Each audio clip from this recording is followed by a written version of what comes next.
Tennessee, a man dies in a fiery car crash. It just ignited. Shaboom. The body's just burnt beyond recognition.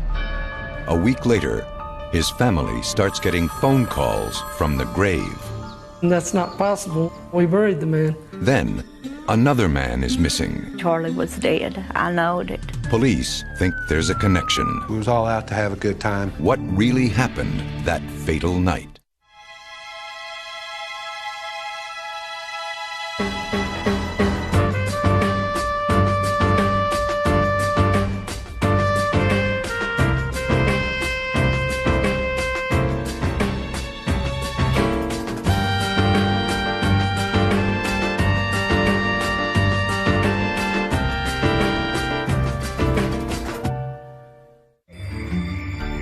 December 15th, 1998, in northeastern Tennessee. It's a cold, crisp night.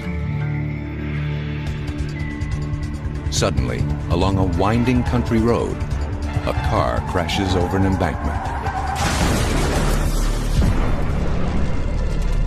It explodes into a ball of fire. Trooper David Garrison arrives at the scene.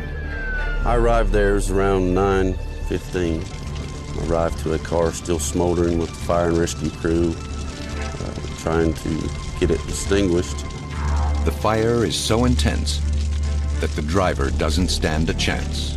The body's just burnt beyond recognition. It's just a big ash. I mean, it's just black, charred. I have seen bodies like that before from where I was in the military, Desert Storm, bodies burnt from bombs. But that was the bodies I've seen over there were pretty much intact, but that one, it was just a torso, basically. Garrison sifts through the wreckage looking for some identification, but everything had burned. Even the license plate is charred. As you can tell, there is nothing to tell me what state, nothing. All I had was these 4 numbers. He runs a computer search on the numbers to try to identify the vehicle. There are 3 possibilities. One was a Ford Explorer out of Georgia. I can't exactly recall what the other 2 were, but it was totally different from what the vehicle. I knew I had a Ford Tempo or Taurus, and I said, none of those match up. So Garrison calls in a criminal investigator. He dismantles the car to find the vehicle identification number, which is hidden inside the car. Once they find the VIN number, they run a second computer search. This time, a Ford Tempo registered to a disabled veteran turns up. There was supposed to be a disabled veteran sticker right in this area. Of course, with the intense heat of the fire, it melted. The car belongs to a Joseph Prewitt from Stinking Creek, Tennessee. It's a quiet hamlet, located about 10 miles down the road from the scene of the accident. Prewitt is known as a popular high school teacher and basketball coach, and a decorated Vietnam veteran. So it's starting to come together. This is Joe Prewitt. It's his car. This is a route he has to take to go home. But just because Prewitt owns the car doesn't mean he was the person driving it that night. However, his wife believes he was. She had told me he had a VA appointment in Lexington at the Veterans Hospital. She said, yeah, he had that day and had not returned home. Joe suffered from post-traumatic stress syndrome. It's what the VA treated him for. So we left at 6 that morning, and he didn't come back. When police tell his wife, Marie, her husband is dead, she is overcome with grief. He had said different times, that the worst way that he could think he would to die would be to burn, and then this is what happens to him. And we were kind of all remembered him saying that, and I just couldn't believe it. The kids were devastated, It was right before Christmas, and then they didn't want any presents or anything, Marie and her 2 young sons, Joseph and Jared, grapple with the death of their father. Meanwhile, police are troubled by the circumstances of the accident. We looked at the position of where the car had hit the tree and realized that if the car had actually been driven along the highway at highway speed, it would have hit way up and would have probably gone to the river.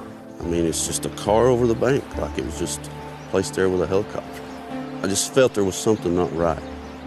I'm out in the roadway here, and I'm looking for, like I say again, was skid marks, anything of that nature. Went for quite some distance around the curve, could find nothing. As soon as I saw the car, I knew that it wasn't just an ordinary wreck. The doors on the car were blown out. In a normal car fire, everything melts in. You don't have force blowing things out. The medical examiner is called in, but has little to go on. We didn't have any fingerprints that we could work from. The hands were burned to the extent, charred to the extent that fingerprints would be impossible. I did the autopsy on what was left of the organs in the trunk, and then I attempted to reconstruct the length of the body by the bones that were in the body bag, and it was approximately the height of the man who was described to me as Prewitt. Dr. Blake has no reason to believe the body is anyone other than Joseph Prewitt. So he releases the body to the family, and the police close the case.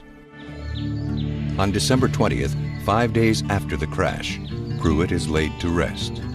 The little country church, where he'd been an active member, is crowded with family and friends. In his will, Prewitt had requested that his good friend, Pastor Jay Huddleston, perform the church services. Joseph Prewitt was a very nice guy. He was good to be around. He's always friendly and helpful in most any way you'd ask him to be. He opened up our Sunday school a lot of times with Bible reading.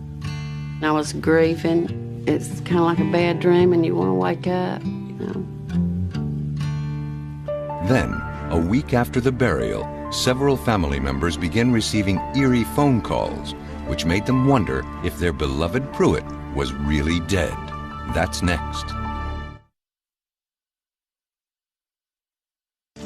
2 months before the deadly car crash, 47-year-old Joseph Prewitt confided some devastating news to select family members and friends.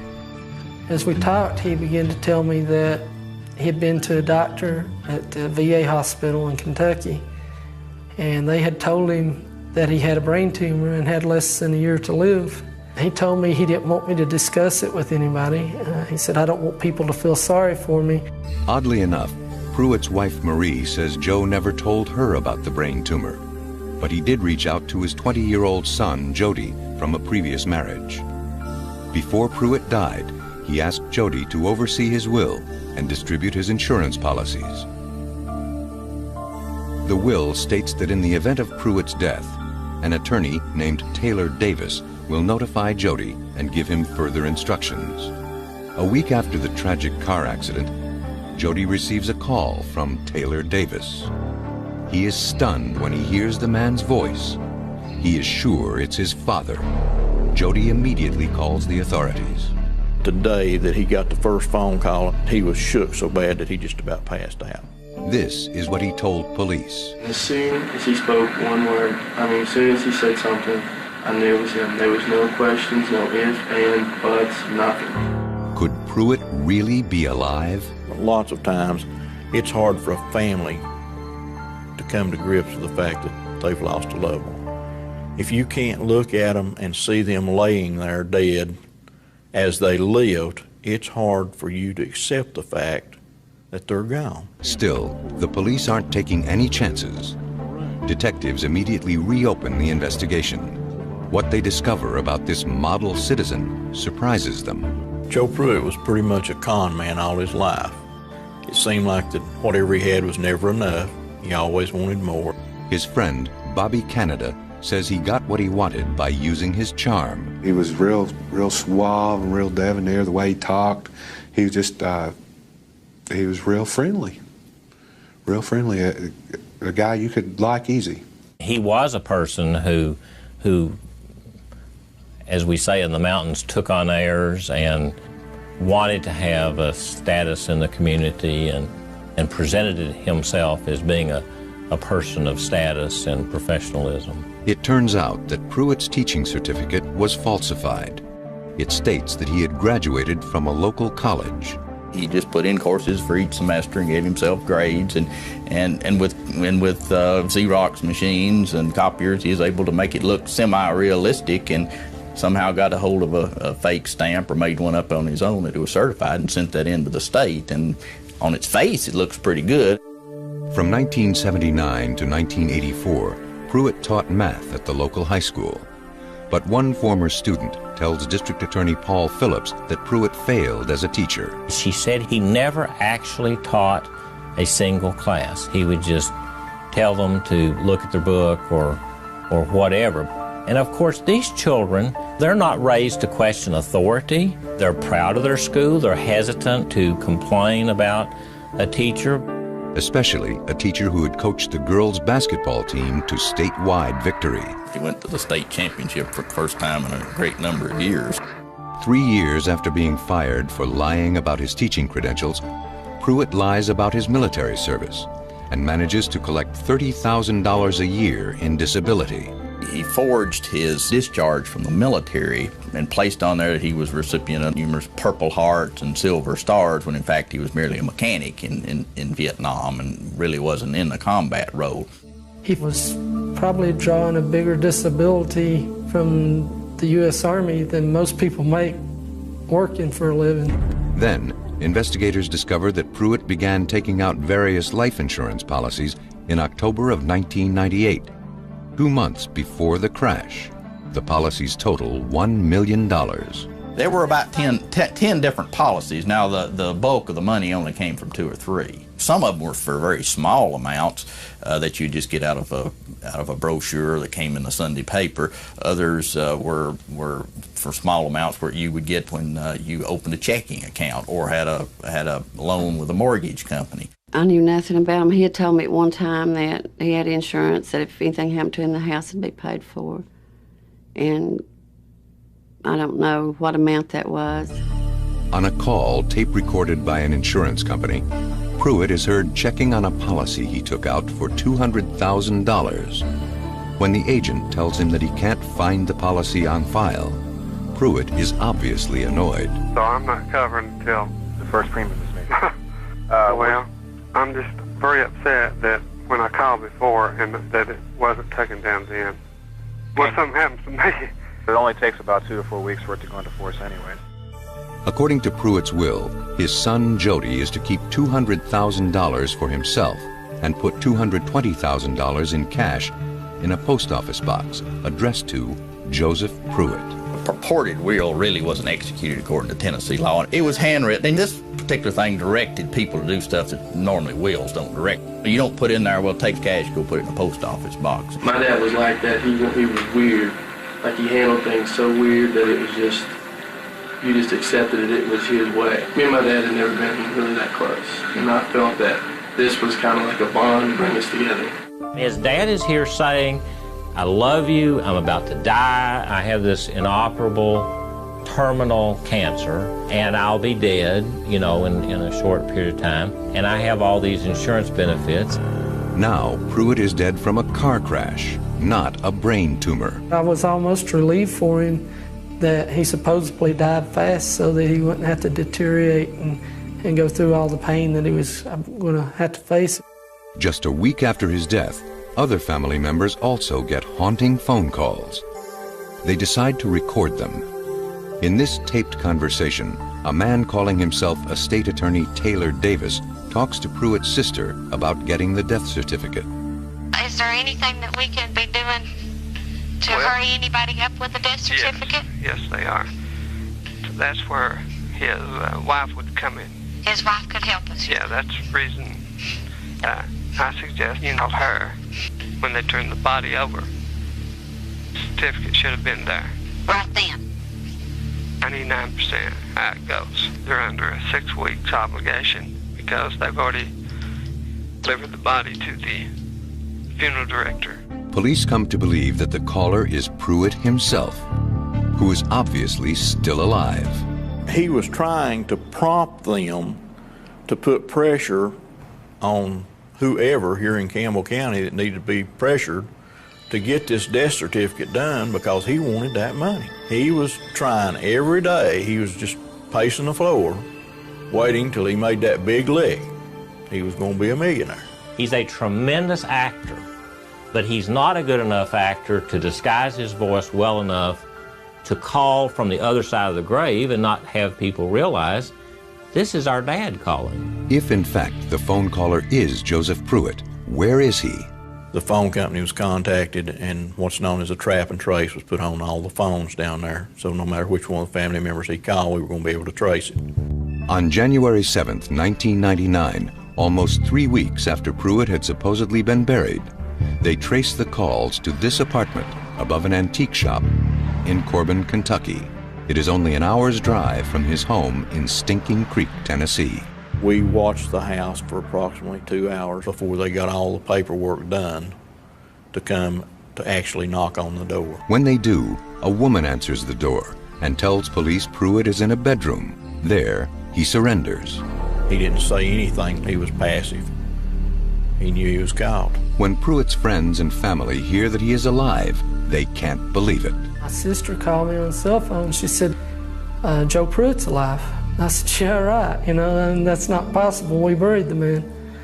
And of course, he supposedly had been burned in his car beyond recognition, so it was a closed casket funeral.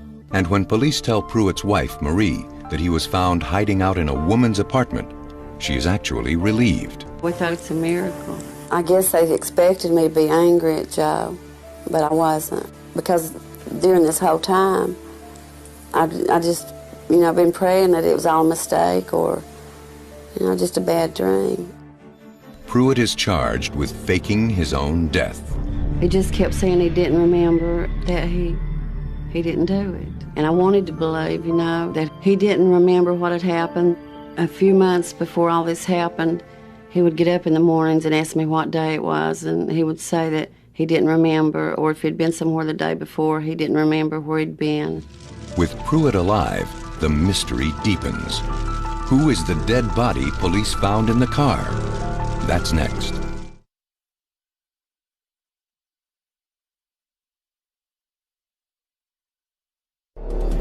At the time police arrested Joe Prewitt for faking his own death, they were also investigating the disappearance of another man, 26-year-old Charlie Bryant from Williamsburg, Kentucky. Detective Eddie Barton talked to his father. He said, Eddie, he's a little bit slow. He said, now he's not really retarded bad or anything, but he'll do anything anybody tells him to. He was trusting. He'd trust anybody. According to Bryant's family, Charlie had been missing since December 15th, 1998, the day of the fiery car crash. The last time I spoke to him was on the phone, and that was 2 days before he disappeared. He was thanking me for a Christmas present that I gave him, and I was going every day and hanging up flyers and questioning people and trying to find him. But I told them they didn't need to hunt for him, that Charlie was dead. I knowed it. May Bryant remembered having a bad premonition about her son when she heard a car pull up to her house on December 15th. He said, I'll go see who it is. I knew in my heart there was just something different, the way I felt. Didn't even hear the door slam on the car, and it was as if they forced him into the car. And that was the last that we seen Charlie. Investigators got their first lead into the disappearance of Charlie Bryant when they arrested Joe Prewitt. Although Prewitt wasn't talking, the woman whose home he had been hiding in was. The lady herself told us exactly how it was set up, and it was set up through Bobby Canada. Detectives called Bobby Canada in for questioning. After his first statement where he disclaimed any knowledge, he started putting himself at the scene of the crime, and he first said, well, he just picked Prewitt up. Police then asked Canada if he knew Charlie Bryant. He was a good buddy. We'd been friends for years. But Canada denied being with Bryant on December 15th. Do you remember seeing Charlie? Anywhere or anytime? Not that I remember. As the questioning continued, Canada finally admitted that he had been hanging out with both Charlie Bryant and Joe Prewitt on the night of the car crash. We was all pals. We was all out to have a good time. We was all drug users and partiers and stuff. When the Bryants found out that it was Canada who picked up their son, they were angry, but not surprised. Neither one of us liked Bobby. Matter of fact, my wife run him off several times. He kept coming back. They said Canada only befriended their son because he had a few dollars. Their son's on a disability Social Security check. Every first of the month, he'd be there to pick him up, you know, to, I guess, so he'd spend his money on him. In an exclusive interview, Bobby Canada told Court TV what happened on the day of the crash. He said he and a lady friend, Kay Doan, spent the day driving, drinking, and doing drugs. We just ride around and visit people and party from one house to the next in different locations. I'd probably taken 2 or 3 Xanaxes during the course of the day and drinking 12 beers. We'd smoked a little bit of pot too. Several hours later, the pair bumped into Joe Prewitt and Charlie Bryant in Williamsburg, Kentucky. That's when we started talking to them, and they asked us if we wanted to go party with them. You know, I asked Kay, and she said, well, yeah, you know, we might as well continue. If we're going to go to party with them, that's fine. But first, Bryant said he wanted to drop off his truck at his house, and he asked them to pick him up there later on. After Bryant left, Prewitt asked Canada for his gun. He said, Bob, do you have your pistol with you? And I said, yeah. And he said, can I borrow it? I want to be in control of what goes on tonight. You know, I'm going to be handling a lot of money. There's going to be some stuff going on. According to Canada, the stuff that Prewitt was referring to was a major drug deal that Prewitt and Bryant had been planning for several weeks. They had told me about it because they was going to give me the opportunity to sell some of the stuff and use some of the stuff. I smoked marijuana and I sniffed cocaine with them, and we all just had a good time. We was all friends. Canada claimed that Prewitt and Bryant had a history of illegal drug dealing. They'd done business for 10 or 15 years that I know of. Joe took advantage of him in drug deals. He had used Charlie in numerous things. For instance, Joe had owned some vehicles in the past, and they'd come up missing, and he would hire Charlie to take them and do an insurance job on them, burn them for him. But the Bryants said Canada is a liar. As far as we know, Charlie hadn't met him. According to Canada, this particular drug deal came at the perfect time. It was getting close to Christmas, and I was game. I was ready to get some free drugs, get high for free, and plus make some money. You're talking about 200 or 300 pounds of marijuana and 10 or 20 kilos of cocaine, and if I would have sold an ounce of cocaine for $1,000 or $1,200, or a pound of marijuana for $1,000 or $1,200, and we're talking 200 or 300 pounds, then I could have made $20,000 or $30,000. Canada also knew that Prewitt was planning to double-cross the dealers because Prewitt had asked him to find a place to hide. So Canada introduced him to his friend, Linda Raper. He was going to be robbing these people, and he was going to be staying with Linda till he sold the drugs and stuff and left town. He was just going to be gone. And he didn't want those people to find him, you know, that he was going to be robbing. At about 7 p.m., Bobby Canada, Kay Doan, and Joe Prewitt picked up Charlie Bryant at his house. Then, Canada said they all drove to Piney Grove Church, where Prewitt had left his car earlier in the day. When we got there, Joe and Charlie said, well, we're going to use the bathroom. So they got out of the car and got into his car, and me and Kay sitting there listening to the radio, and it's nice out and stuff. And they got in the car and drove out of sight behind the Piney Grove Church. Canada and Doan waited. 5 minutes later, Prewitt returned. Bryant was nowhere in sight. Joe pulls back up by himself, and he says, Bob, I need you to go with me and help me just a second. So when we pulled back around behind the church, at Piney Grove Church, there lay Charlie on the ground. And when I get out of the car and look at him, he's bloody all over in the front of his face and stuff. And I said, what's going on, Joe? You know, what's going on? What are you doing? He said, nothing, Bob. You don't need to know what's going on. He said, I just need you to help me. He said, he's too heavy for me to lift.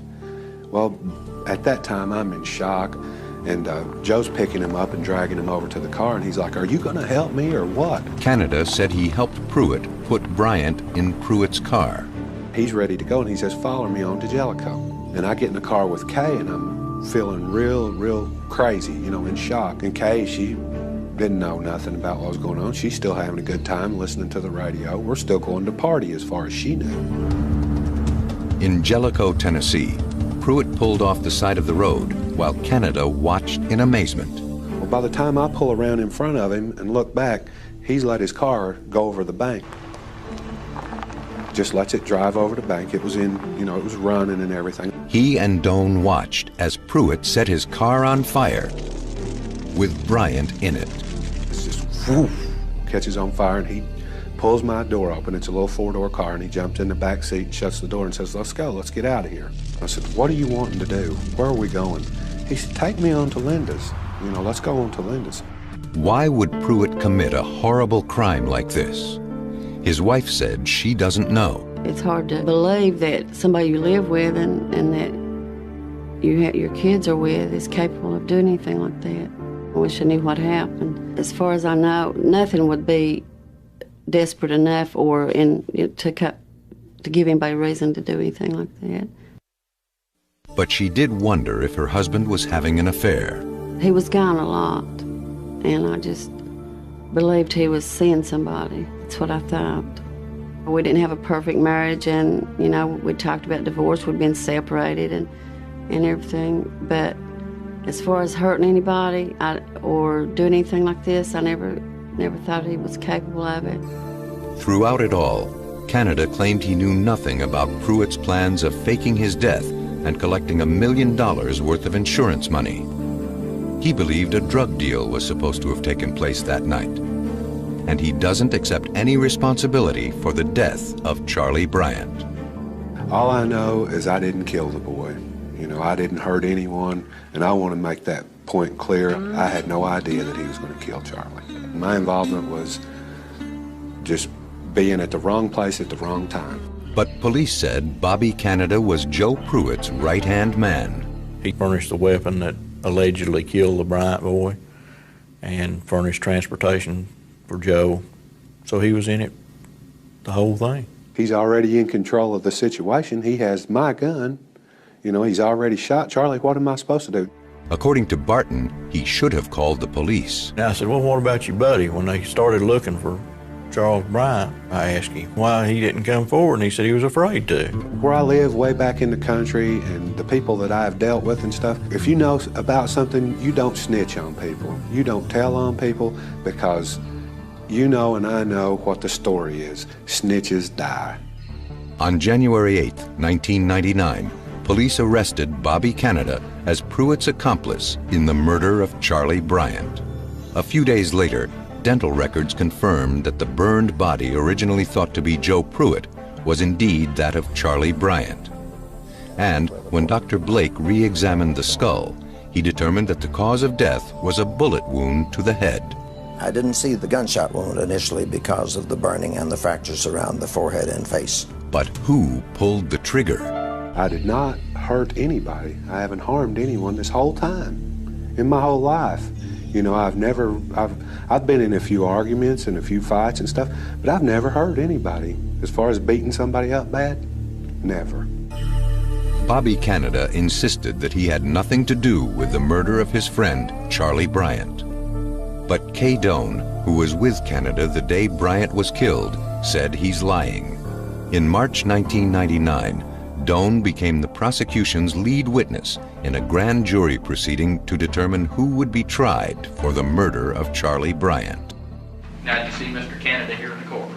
Yes, I did. He looks like a lawyer in a three-piece suit over there. All right. Bald on the top. He knows who he is. According to her, it was Canada who picked up the gas can that was used to set the car on fire. We stopped at Linda Riper's. He picked up a gas can. Now, how big was it? Probably, I couldn't really tell you. You're showing about 3 foot, 2 foot or something. Yeah. But Canada denied getting the gas. He said Prewitt had it. It was probably in his car. That's all I can figure. I didn't see any gas or anything. Doan testified that after they picked up the gas, Canada drove her to his cabin. There, she met Joe Prewitt. He kind of come over and said, "This is Uncle John." He'd tell people his name was John, Joe, you know, different things. And I just thought that was funny. He said he's got some trouble. He needs to go park his car somewheres, and we're going to follow him. Well, I went for it. I was drinking, smoking, taking pills. We was all feeling good. Getting high and drunk was about the only thing that Doan and Canada agreed on. In stark contrast to Canada's story, Doan denied ever picking up Charlie Bryant or even meeting him. A lot of times in murder prosecutions, you know who did it, you know the result of what happened, and you know lots of times why they did it. The exact mechanics of how it was done sometimes is never clear. Doan said she and Canada drove to Jellicoe, Tennessee. Prewitt followed them in his red Ford Tempo. There, both cars pulled over to a place known as Sandy Beach. Bobby proceeds to get out of the car. And I watched him get out of the car, you know, and get in the back seat. Did he tell you where he was going or why he was going? No. He gets in the back seat of Joseph's vehicle. Joseph's car, Uncle John. Minutes later, there was a loud noise.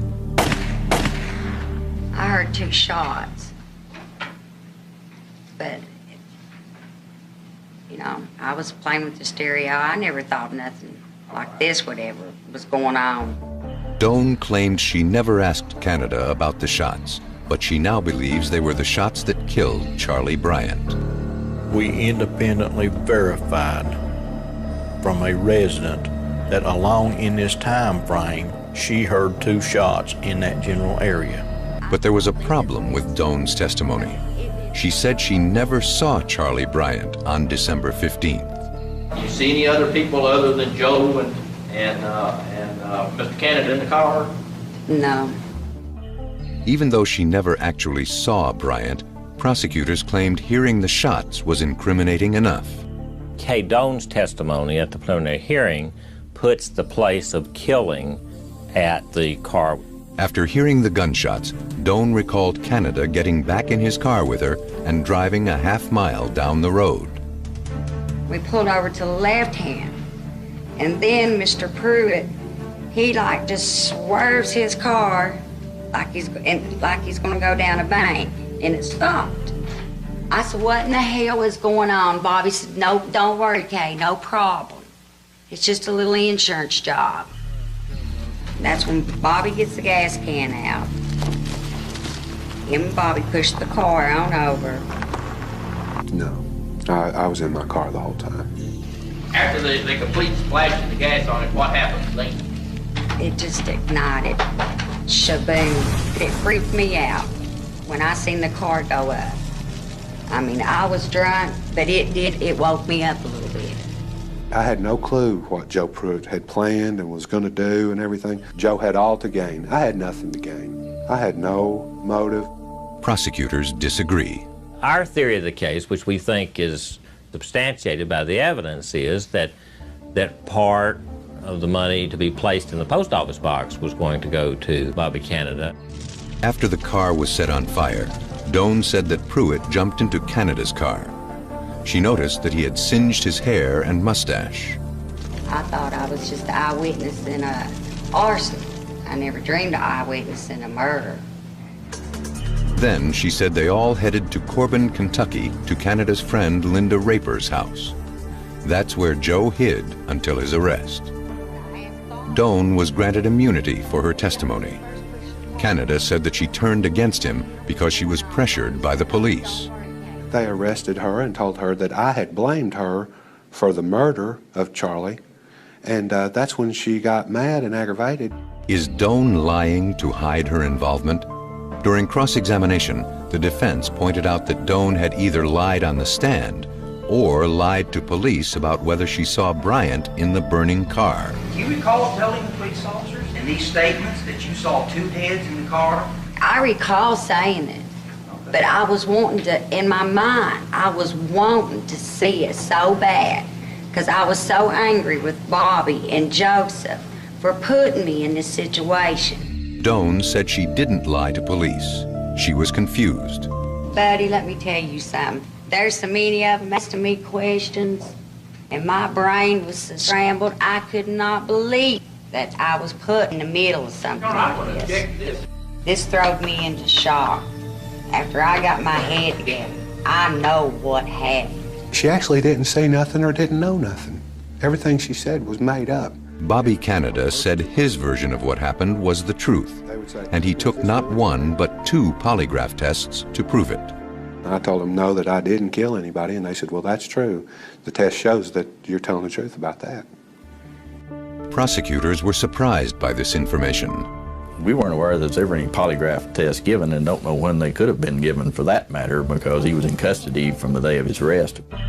Court TV contacted Canada's attorneys about the polygraph test which they commissioned, but they declined to be interviewed. Ultimately, the grand jury indicted Joe Prewitt and Bobby Canada for the murder of Charlie Bryant. Then, police made a shocking 3rd arrest. Prewitt's wife, Marie. That's next.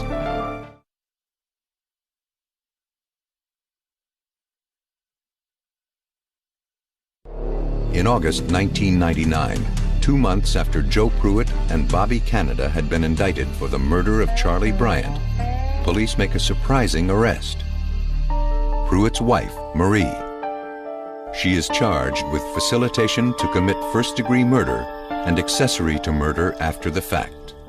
Investigators believe that she has been involved all along in the plans to collect the $220,000 in insurance money that was going to be delivered in care of Joseph Prewitt. The plans for picking up this cash that was supposed to have been put in a post office box in Caryville, Tennessee, was switched to being hand-delivered to a woman in Kentucky to pick the money up. Trooper David Garrison's suspicions were first aroused by Marie's reaction to the deadly car crash. She didn't act as distraught, or she wasn't, you know, like you go to somebody and say your husband's dead or he was killed. She didn't have that major shock. And there is something else that troubles investigators. She went every Sunday to visit Joe while he was in jail. She was too sympathetic and kind to him to suit law enforcement. They thought that she should have been really indignant, and she just wasn't. Marie says she is not involved in her husband's evil scheme. I knew nothing. I just took care of the kids and, you know, did what I thought I was supposed to do. She was a very traditional wife. She left all of the decisions to Joe. She didn't know anything about their finances, she didn't know anything other than what he told her.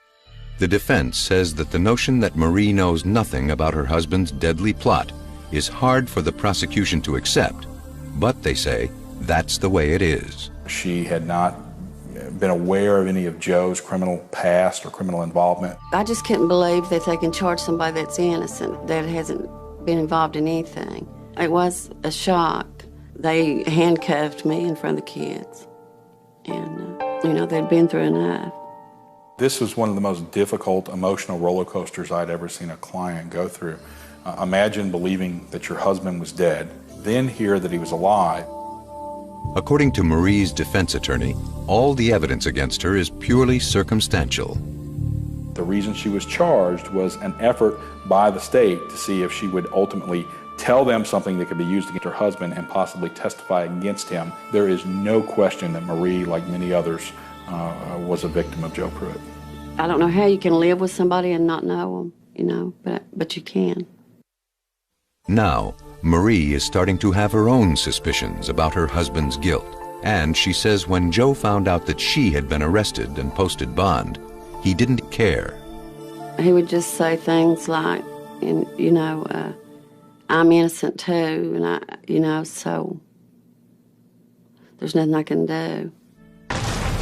This case here has definitely been the strangest case that I've had an opportunity to work over 20-some years of law enforcement.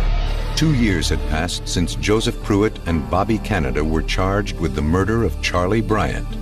Prosecutors claimed that Prewitt faked his own death by using Bryant's body and recruited Canada as his accomplice. Both men faced the death penalty. As prosecutors prepared for trial, they speculated about the defense. Joe Prewitt was going to try a mental deficient defense, I'm sure. Since his arrest, he had been very mysterious. The only statement that I'm aware of that Joe Prewitt made was that he was like a person with amnesia. He didn't have any recollection of the events of December the 15th. His co-defendant, Bobby Canada, was more vocal. He set me up. I trusted Joe. You know, he had won my favor. I respected him. I looked up to him. I never thought at any time, you know, I didn't know he was capable of anything like that. Had no idea. Prosecutors agreed to try the defendants separately. Prewitt's trial was set for January 16, 2001. But 3 weeks before, on December 27th, he stunned everyone by pleading guilty to first-degree murder and aggravated arson. At his sentencing, he remained a mystery. Joe Prewitt stood up in front of the judge and said he was guilty of the crimes he was charged with. That's the only admission he ever made. He didn't say how, why, what, none of that. 49-year-old Prewitt was sentenced to life. He will be eligible for parole when he's 100. His plea agreement stated that all charges be dropped against Marie. I was shocked to learn about that. Joe had shown her no concern throughout this whole process. He had not given her an explanation. He was completely oblivious whenever she was charged. He didn't care that she had been charged with Class A felonies, that she might go to prison too. He just didn't care, and he didn't offer her any further explanation. He just stuck by his story that he didn't remember. Although relieved, Marie is still angry. It upsets me that those, you know, that me being cleared was in the plea bargain, and that it doesn't have anything to do with me being charged wrongly. Since his sentencing, Prewitt has filed for a divorce, and Marie and their 2 sons are struggling to survive. Marie has become destitute over this matter. He has some veterans benefits that help Marie live day to day. When that divorce goes through, benefits that Marie is receiving as a spouse will cease. He destroyed our lives. We just stayed in the house for basically 2 years. Jared, he's kind of confused. He still really doesn't understand what happened. You know, he was 7 when it happened. Joseph was a little older, and last year was his first year back in school, in regular school. He was homeschooled. You know, he was 14 when it happened, and he was popular and outgoing and good in sports, and he's just kind of like me, shut himself off. Only a week after Prewitt's plea, Canada decided to plead guilty to second-degree murder and aggravated arson. The reason I'm here and the reason I took a plea bargain was because I didn't have a choice in it either. You know, I did what I had to do. I was given alternatives, and I had the alternative of life in prison with parole, life in prison without parole, or the death penalty if I would have went on to trial. Or I could take this plea bargain. If I would have had $100,000 or $200,000 to pay attorneys, I would have been here today for what I'm guilty of. I'm here because I'm poor and not real educated about the law and everything. It was clear to us that Bobby Canada was the helper and that Joe Prewitt was the mastermind and was the motivator behind this crime. Had we had definite proof that Bobby Canada had been the trigger man, then certainly we would have held out for a much stiffer punishment in his case. Canada is serving 25 years and is eligible for parole when he's 59. Despite his sentence, he is grateful for one thing. I'm off drugs and alcohol now, and I feel a lot better. I attend church every chance I get to hear about Jesus. But Charlie Bryant's family feels Canada got off too easy. I think he should have got the same thing that Prewitt got, because he was just as deeply involved. Death is the only thing that would suit. They ought to get exactly what they've done to my son. On January 16, 1999, the remains of Charlie Bryant were moved from Stinking Creek, Tennessee, where he had been buried under the name Joseph Prewitt, to his home in Williamsburg, Kentucky. We're getting it as nice a burial as we could.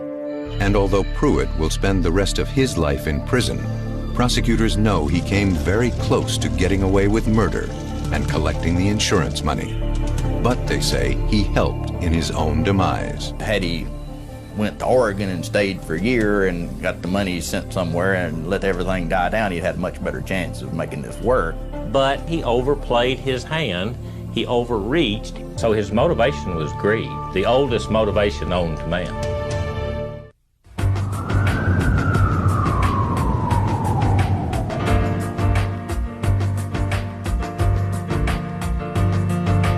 A pushy mother was determined her little darling was going to make it into the high school cheerleading team, but how far was she prepared to go?